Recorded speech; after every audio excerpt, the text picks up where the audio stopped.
Charlie Holtz. Welcome to Friends in Code Spaces. Thank you so much for coming on the show today. You have no idea what we're about to do right now, do you? That is true. I have no idea what is about to happen. But yeah, thank you for having me. Do you understand the pun? Friends in Code Spaces? No. Or is it dated? So there's an old Garth Brooks song, like, I got friends, and I was going to ask you to sing that, but since you don't have it in there, so we don't need to do it. I don't. Yeah, I got to get out of jail free. Yeah. For that one. Yeah. Excellent.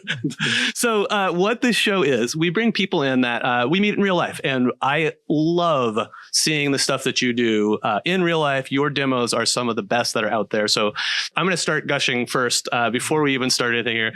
I love your demos. I love the way that you share and you inspire out there, and you have done an incredible work. I've seen audiences where they're laughing, they're gasping. You're just like super talented at that. You have a code space. Code space is probably AI, but you've got a new code space that you're in these days. What is your code space? What would you say your code space is? Well, first of all, thank you. I have a lot of fun making those demos, and it's really funny to me, people's reactions, because I never know when it's going to work, because I have a lot of demos that no one pays any attention to. And it's me spending like hours recording. Like if you watch like the behind the scenes of me recording this, it's like me doing like pressing enter, something doesn't quite work. I'm like, crap, go again. Like it takes me a while. And then most of the time, like they go nowhere, and it's just kind of like a video on the internet that like disappears. But then once in a while there is David Attenborough clones narrates your life, and the clone goes completely viral, and Sir David sees it, and actually, as a side note, he doesn't love it. Oh, okay. He didn't have the best reaction, which is sad because I am a huge fan of him. But oh no, yeah, that's a story for another time. Not a friend in your code space. Yeah. But to answer your question of what is your code space now, so a code space is just like, I would say, and tell me if this is the right domain to focus on. For sure. But I've been hanging out in I call it the maximalist token world. Ooh. So we're with Melty, we're all about just throwing as many tokens at problems as you possibly can. Okay. And so that's one thing that occupies my brain. Okay. I'm also become a Git Maximalist. Okay. Kind of accidentally. All right. And that one thing that I've discovered, I don't like to use Git. Like Git is like a means to an end, but my co-founder is the type who, if you get into like a Git hole, every action that I make will take me further into the hole. Every action that he makes like gets us closer to a problem being solved. Saves the day. Exactly. Yeah. And so I've become a Git maximalist in that I think if you're coding with AI and you have a lot of tokens streaming in, and you are full on Git, then it's a very nice symbiotic relationship. If you track the chat like you track code changes, you can like time travel through the chat, and the chat stays in sync with the code. And I can go all on and on about how these things work together, but that's been occupying my mind. Your code space. I would definitely say that code generation is where you're hanging out in recently, which is it's huge. Like it's been very, very big lately. Like almost every day there's a new thing going on over there. Yeah. And so you're a founder of this new Melty, which we are going to definitely talk about more, because we are about ready to enter our first game, Charlie. Okay. The first game of the day is called Context Window. Okay. So context window, as you know, LLMs have a certain amount of, they've scanned tokens. They've scanned a bunch of the internet. Yeah. And I asked Llama 3.2. Okay. I asked Llama 3.2. How many parameters does that one have? I think this is the 8B model. Oh, okay. No, 11B. Okay. We're at so you're 11B. not going through the smartest yet. Not the smartest. Okay. So let's be fair. Just wanted to. Yeah. So this is where we're at. And I asked it, I am going to have a podcast. Okay. And I'm speaking with Charlie Holtz, the founder of Melty. And I have .sh, but you're just calling it Melty. Yeah. Are we going to drop the .sh? That's the domain. That's the domain. Yeah. We're just going to call it Melty. Yeah. Okay. So we're Charlie Holtz, the founder of Melty. You have the opportunity to learn everything you can about Charlie that you don't know already. And as an AI, and I asked to be very self-aware, which I know you love playing in this space. So I said, you're a self-aware AI. What do you know about him? And of course, it came back. The last crawl doesn't know much about you, which is, it didn't do a very good job. Not yet. Yeah. Not yet. It's working on it. So I gave it a little help. So I said, Charlie started the Hacker in Residency program over at Replicate, which is where we saw those demos at, where he made inspiring AI demos, which totally 100% true. Melty is currently in YC. right? Yep. And is an AI code generation tool that makes use of Git commits, as we talked about, and tracks changes. So now I said, what would you like to know about Charlie? And now you get to you're in control here. Okay. So there are categories. And human in the loop. Yeah. Yeah. If you exactly, you are the human in this loop. And if you could read the categories out loud, because this is also one thing that I didn't say at the start of this is not only are there's cameras all around us, but we're also talking to the people at home who might be listening. Okay. Audio only. So if you could read yes. those, yeah. So the chosen questions are AI code generation. Okay, as a topic. So there's a question buried under there. Cool.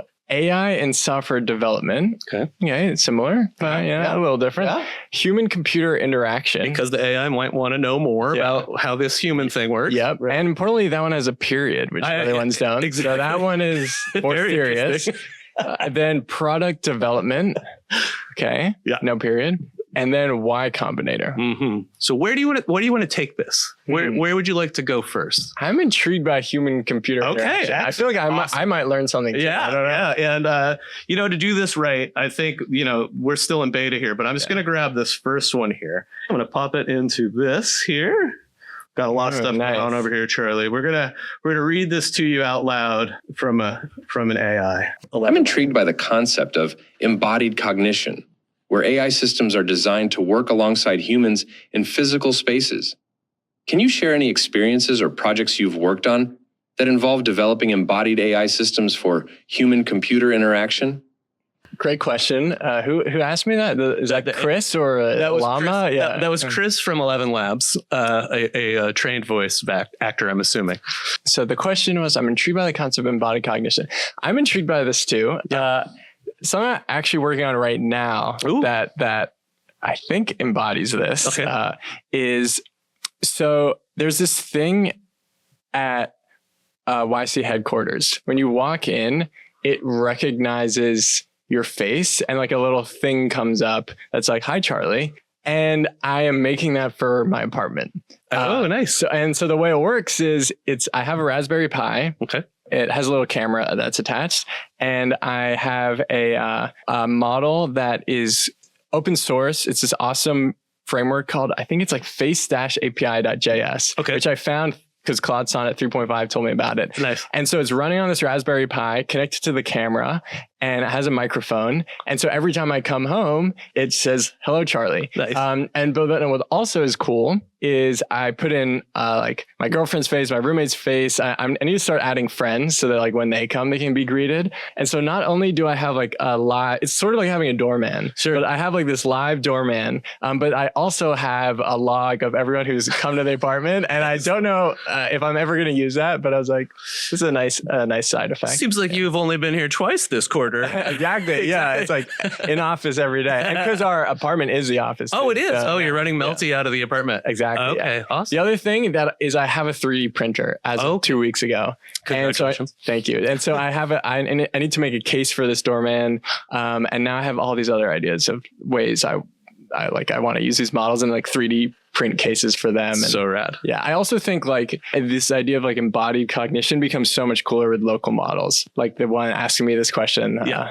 Running that stuff locally where not worrying about the network or anything or where to host it or anything. Oh yeah. Just run it as much as you want. Yeah, totally. And we don't need to go too far into this tangent, but like powerful computers are back in a way that, like when I bought my 2021 M1 laptop, I purposefully got the lowest specs on everything. And the reason for that is because I can use pretty much any app that I use every day in the browser. So I can use Slack, I could use Figma. I could, if I wanted to, use like VS Code browser app.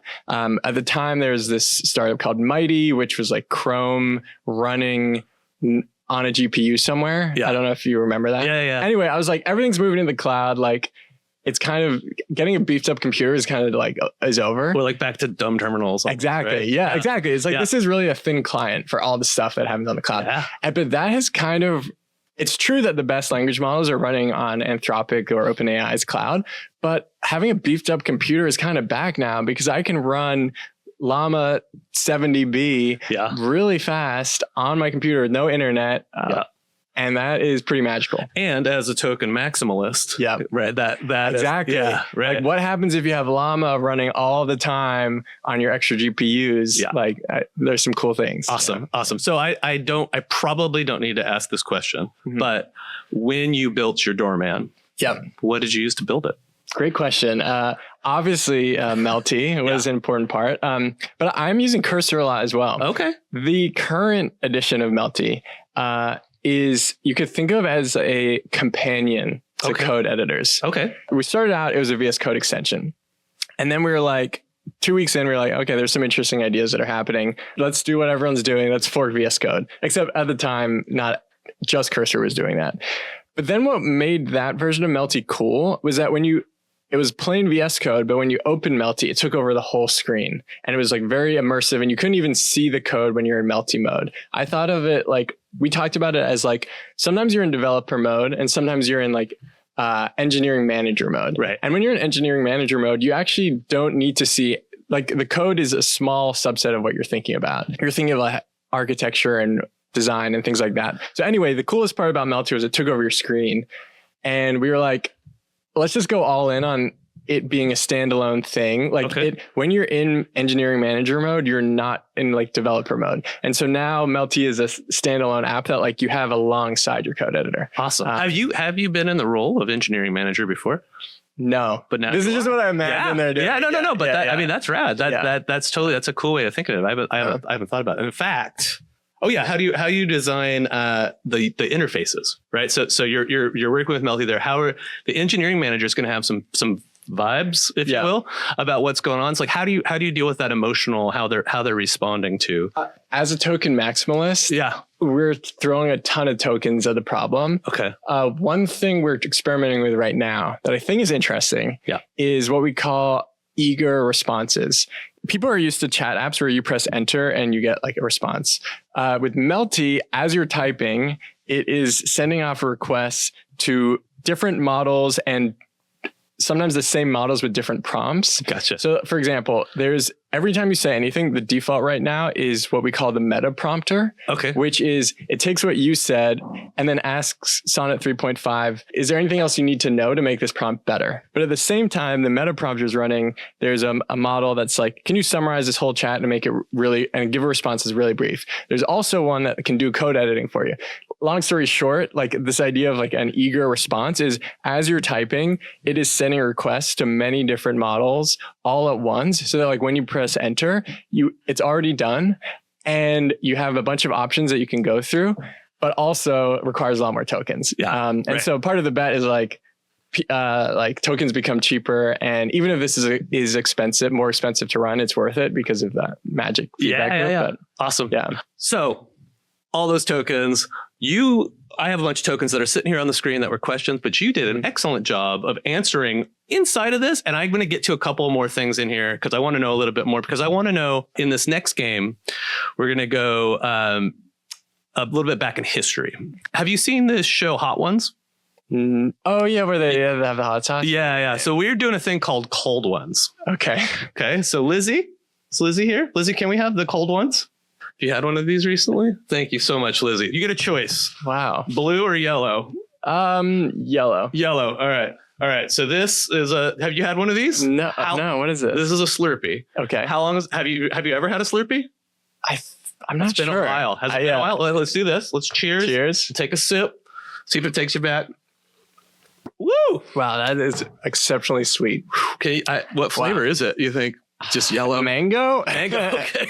Something yellow. Yeah. Okay. Did that bring you back? That I haven't had that much sugar in a. I like to. I don't think that's sugar. That is like high fructose corn syrup. I'm not sure that is. Yeah, that's sugar. So into a time when that was legal and you wanted that in your life, did you have a early candy stuff as a kid? Yes, but I lived in London until I was 7. Oh, so a lot of the American things like Slurpee, I don't think I had. I don't think I knew about that. Yeah, okay. yeah. What was the super candy of like you always wanted? Haribo is always just like, I like the little Coke ones. Oh, so good. The Coke bottles, so good. Yeah. There's also, After Eights. It's like a chocolate with mint in the inside. Okay. There's an American equivalent, but the British one's better. Okay. Maltesers. Yeah, I could go on. Yeah. Okay. Awesome. So let's go back. We're back in this nostalgic moment. Yeah. You are you're prolific now. Back in the day, were you always a builder that was so prolific? Like, what did you first start building? My grandpa and my dad are patent attorneys. Okay. So they're not necessarily building, but they're like interacting with builders. Okay. And my grandpa's license plate is invent. Whoa. So I remember growing up, I was always like drawing inventions. Okay. So I don't know, like all kinds of contraptions. Like what? One thing I used to love drawing is like a plane cross section. Okay. So like, have you ever seen that book? What's that book called? It's like how everything works or something. Okay. Yeah. And it's basically just like cross sections of like rockets and planes and computers and whatever. Okay. And so I would try and like draw those, and I don't know, I just like an internal combustion engine, like what's a cross section of that look like? And so I spent a lot of time doing that, but I didn't really discover programming until honestly like late college. Okay. Whoa. All right. And I really started I moved in an apartment with my friends in Hell's Kitchen in New York, and I wanted an apartment website.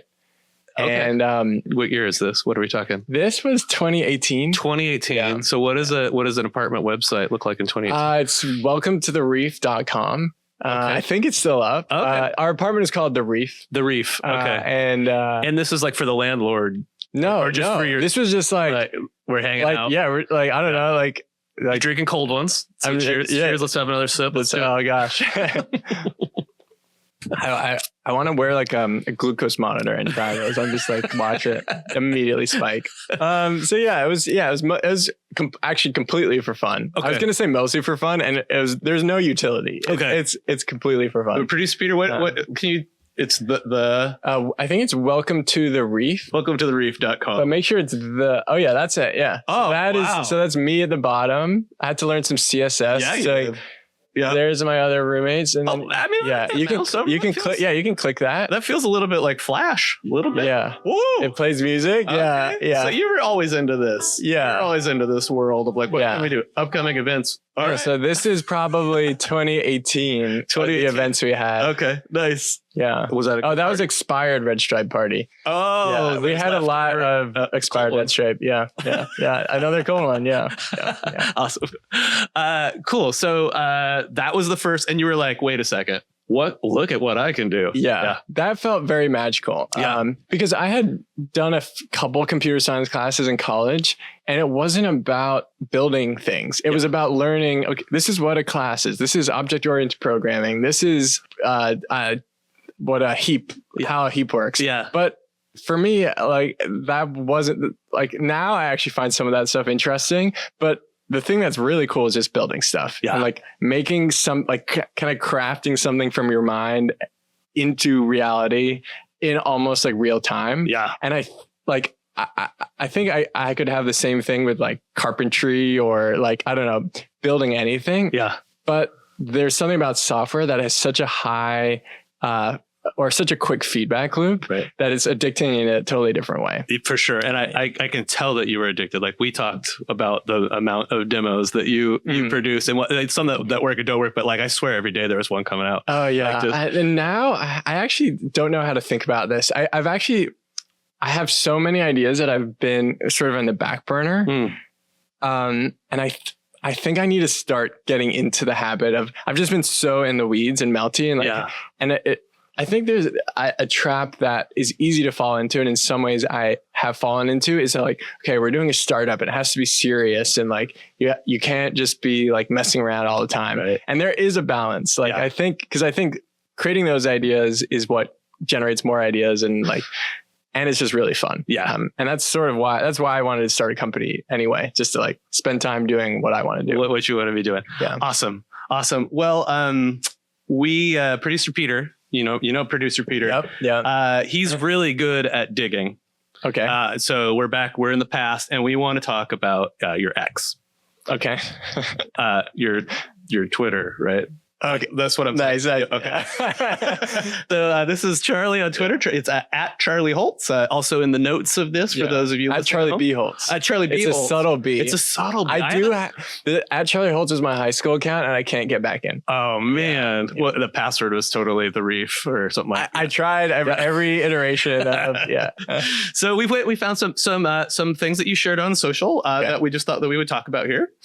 So these are your demos, right? There's some demos. Nice. You're saying that there's some that aren't here. If you thought about demos that you shared, and you already talked about the Attenborough one, so let's these are just some to what's some that you pushed out there that didn't land? You said earlier that you had some that went viral, and then some that didn't land that you wanted to land. What's that demo that we can bring people back to? There's one that it ended up kind of landing, but I still think is way cooler than the attention it got, and that was Utune. Utune, okay. Yeah, so you're not familiar. I don't know. I missed it. Yeah. Utune was, the way it works, you paste in a YouTube URL. Okay. It's a command line tool. Okay. Paste in a YouTube URL. It downloads the video, goes through each frame, and removes the ones that are noisy or blurry or that have a bunch of text, and picks the 20 best frames.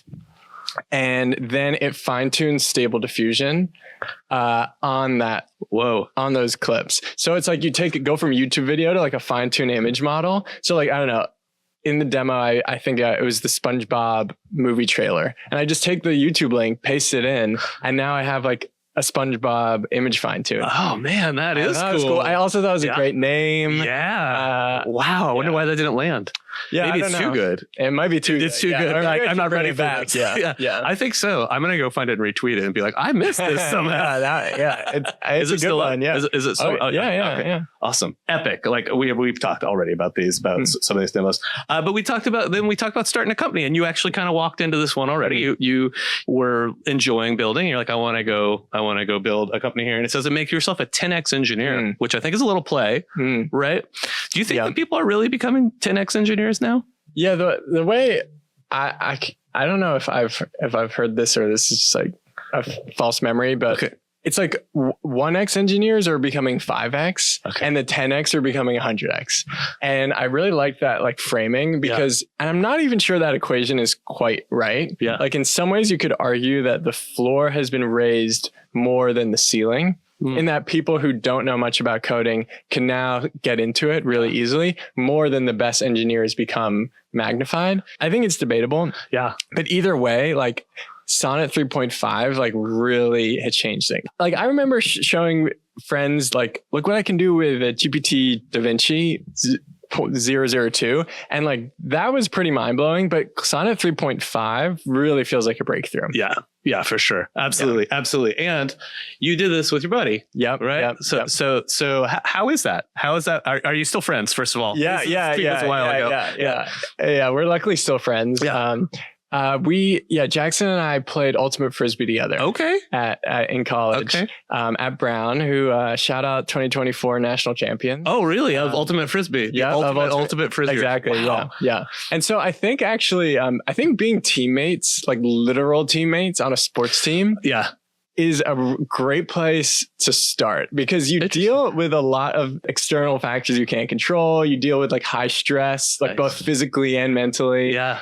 You deal with just being kind of forced to work hard together. Right. You have with a startup, you don't really have a coach, but you do you have investors, or you have users, you have YC, right? Yeah, exactly. Yeah.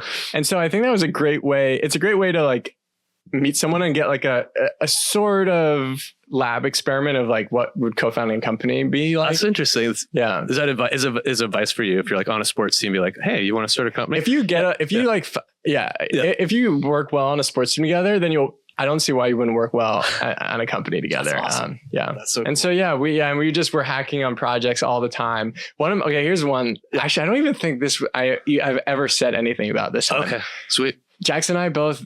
This was pre-Melty. We both really do not like Partiful.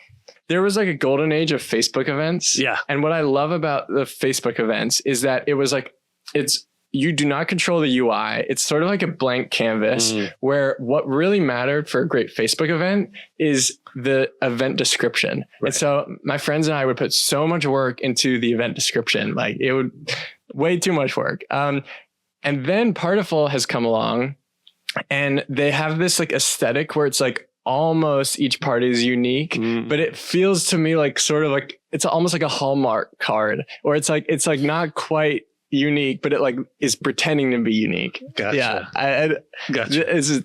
Do you style them? Like, is it like a MySpace sort of thing? I mean, your hate for it is stronger than my knowledge. Yeah. Okay.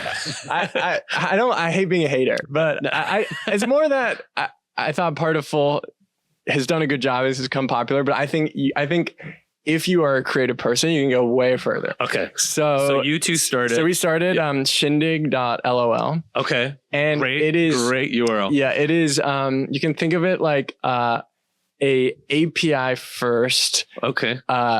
Event hosting service. Nice. I think we call it, the tagline is party from the command line. Okay. Very nice. And it's super difficult to use. Okay. Because it should be. Yeah, like it should be. Yeah. So for example, like when you create a new party, and of course, every time we host anything, we're using Shindig. Sure. Every time you host something, there's no logins on Shindig because we don't need logins from the command line. Yeah. So when you create a party, you get a token. And if you lose that token, you can't access your party anymore. Okay. So you get a host token. And if you lose it, which we have lost before, it's really, you can't like text your guests or like see the guest list anymore. And again, a token maximalist. Yeah, that's very true.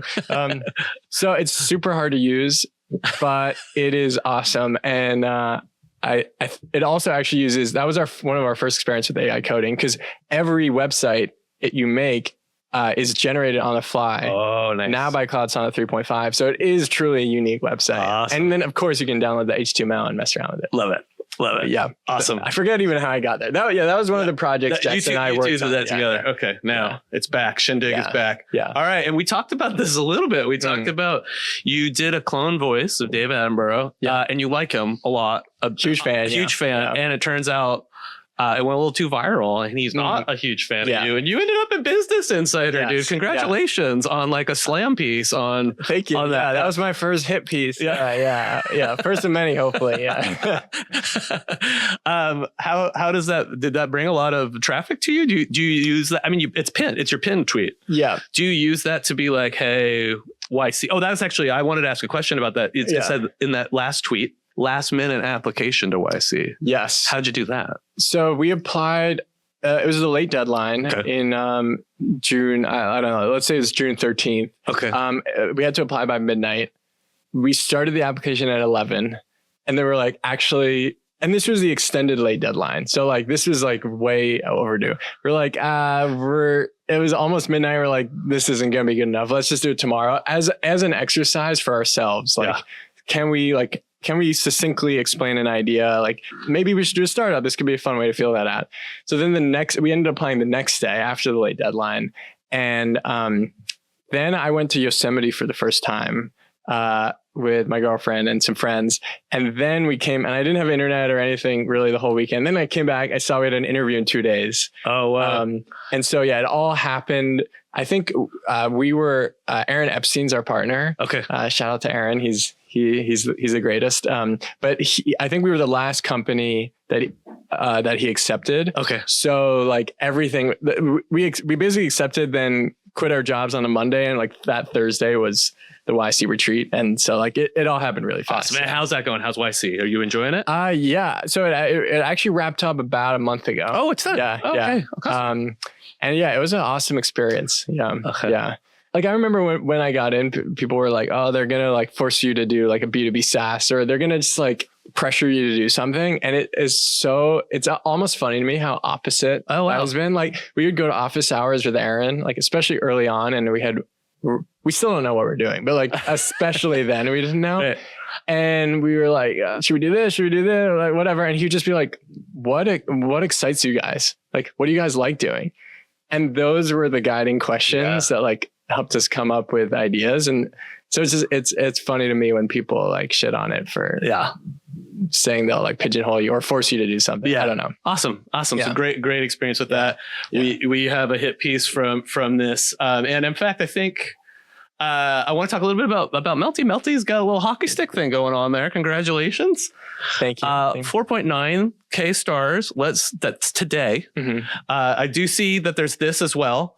Lots of work to do. Oh there. yeah, there's so much work. But 4.9 stars. Why don't we just let's get some people. Let's get that to 5. It deserves 5. Melty deserves 5. Let's get. Yeah, I'd agree. I'd agree. All right. Yeah. Awesome. What sort of work is going on in the future? A lot of experiments. Okay. I think so Melty V1, Melty point 1 was a VS Code extension. Right. Melty point 1.5 was a whole fork of VS Code. Okay. Now Melty point 2 is totally from scratch. It's actually a native app. Okay. So it feels really snappy. It's not Electron. It's not Electron. Wow. And we took all the things that we learned working on Melty point 1, point 1.5 and are putting it in point 2. And nice. I think the most obvious thing we learned was that going all in on Git gives you some superpowers. Yeah. In Melty point 2, it's actually super weird. And who knows if this will last, but the database is Git. Ooh. So every message is literally a Git commit. Oh. So you have a history of what you did with the chat. Yeah. Ooh, you are a Git Maximalist. Yeah. And so you can click on a message in your chat and go exactly to that point in time in both the file system and the chat. And then if you make a change in the file system, Melty will then commit that for you. So that gives it that feeling of it always watching over your shoulder. Yeah. So you never have to explain to it what you're doing. Nice. What was I saying? Oh yeah. Going all in on the native app and taking what we've learned has been interesting because Melty is now, it's super extensible for us. Yeah. But then we realized we should just make it extensible for developers as well. Okay. And so for example, everything in Melty, you call what we call programs. So you'll be the /Melty program is, takes the chat context and then writes code changes based on it. Okay. Or the /brief program just gives you a really short response to whatever question you have. But then there's also the /web program, which opens up a browser for you and then pipes in all the localhost console logs back into the chat. And that's just an extension that I wrote myself because I do a lot of web development. But I think one of the coolest parts about where Melty is going is making it extensible. So any developer, if they're using particular tools in their workflows, can add it into Melty themselves. That's awesome. So we'll see how that turns out. But that's something I'm excited about. Awesome. Yeah. So the future is coming. Yeah. We what I wanted to do now, we're gonna move into our next game, which is actually talking about the future. So this one's gonna require do you think about the future a lot? Depends what you mean by a lot. So I feel like we're living in the future that I was from movies, right? Way back in the days, wow, now this is real. Yeah. You have a robot butler that you've built. I find myself all the time saying we live in the future. Yeah. We're self-driving cars. Yeah. Robot butler. 3D printing, whatever I want. Yeah. So this is called Coming Soon. Okay. And we're going to make a movie. And the movie that we're going to make is we're going to take a look at code generation. Okay. And all of those movies that we loved, when they were writing it 20 years in the future. So we're going to write it 20 years in the future. Have you thought about what 20 years in the future? Is it even possible to think about? So that's 2044. Yeah. Yeah. I have thought about this a lot. Yeah. But I also try and stop myself from thinking too much about it. Okay. Because I just don't think... You don't think you're going to be right? I don't think I'm going to be right. Okay. I don't think anyone's going to be right. Sure. And sometimes it stresses me out. Yeah, there's just too much change. Absolutely, absolutely. What I think one thing that I think about is even if every technology company shut down today and OpenAI stopped, Anthropic stopped, whatever, it would still be years before society realizes implications of Sonnet 3.5, for example. So they haven't gotten there. Yeah. It's I think things ripple faster than they used to, but it's still hasn't reached. It still hasn't reached. Yeah. And so going 2 years, I don't know, 20 years is crazy. So I'm not going to hold you to it, but what could possibly happen there in 20? I think code generation wise, if I think and people had to do this. These sci-fi movie makers, they did this, and I don't think it felt the same as it does now because I think time's moving faster. So 20 years feels like a lot because all of a sudden I can do stuff. In fact, let me show you. Let's get started on what this thing looks like. So we're gonna make a movie, and it is here. Yeah, have you seen the multimodal playground here from Cloudflare? I think you dig this actually. This is really neat. So I need to get a picture of you here because we're gonna talk about this here because you're building this future, whether you think about it that way or not. But do you think about it that way? Do you think about the fact that you're building the future? Yeah, sometimes. Okay. Awesome. So what we're going to do, so this, I have these little widgets over here. I'm going to make this a little bit bigger. Okay. So I'm going to describe the person in this photo, and we're just going to return a brief description because we are going to create a movie synopsis based on a true story. Now, these lines connect. So I'm going to take this photo and push it into the Vision Instruct. Okay. We're going to use that to describe you. And the person in here is named Charlie, and they are building the next big thing. Code generation. Interface. Companion. I like companion. Yeah. Okay. So all good movies have a but then. What stops this code generation from happening? Like what would stop in the next 20 years, stop you from going forward with this? Like what could possibly happen? The most likely bad case for us is that we give up. But then finally, we're 20 years into the future, then we're going to look back. We're making a biopic film about this. Finally. Well, if we almost give up, then you got to win. Finally, we don't give up. Finally, everyone in the world can build anything they want. All right. So the way that this works is it goes in order. It uses the Y coordinates, which I think you'll like. This. So it goes through here. Yeah. So you build this, it goes and it pipes through. And then we're going to come and we're going to start a little movie synopsis over here. So we're going through the Vision Instruct. We came over here. The movie's called Breakthrough. So congratulations. Oh, nice. And you're played by Chris Evans. That's a pretty good look for you, I think. Yeah. The first, it's called Echo. I don't know if you want to do it. I like Melty more. Okay. Probably should have talked about Melty there. Yeah. I actually think Echo's a good name. Amazon kind of had it, but that's true. Kind of dropped. Never mind. No haters on that one. And then, so then we have a voiceover. So we're going to take this voiceover here because it's time for a voiceover. And I cloned my voice doing that guy that does the In a World voice. So here we go. This is for you. In a world on the brink of limitless possibility, one man makes it a reality. Charlie Taylor. Meet Charlie Taylor, played by Chris Evans, and Maya, brought to life by the talented Zendaya, whose groundbreaking breakthrough is about to change everything. Witness the awe-inspiring creation that redefines human potential in the cinematic event of the year. Look at that cover that you're on. Wow, yeah. Nice. Using Flux. That's Flux that we're coming through here. And then, of course, I think that there's a lot of people who hear this stuff. They'll base it just on the movie poster alone. They base and so I wrote a fake review. I love it. I saw the movie Breakthrough. I don't think it lived up to the marketing hype. It was all right. It's 3 stars. They're 2 wholesome examples. But so love it. I would love to see this movie. I'd love to see what is happening with Melty in 2044. How do people follow along with you along your path to Breakthrough? I think Twitter or X. Okay. I've been quiet for a bit as we've been experimenting with some things, but I'll have some updates to share soon. Okay. Yeah. Awesome. Thank you so much for being on the show. Thank you for that new movie. Congratulations on the new movie. Thank you. Sorry about that review. That's okay. Yeah. I'm used to it. There are a lot of haters. And we can't wait to, we are so excited to see what you're building as you're going through this. Love it. Thank you for being on the show. Thank you for being a friend. All right. Thanks so much for having me. It's really fun. Yeah, and thank you for this. Yeah. Whatever take this that is. with you.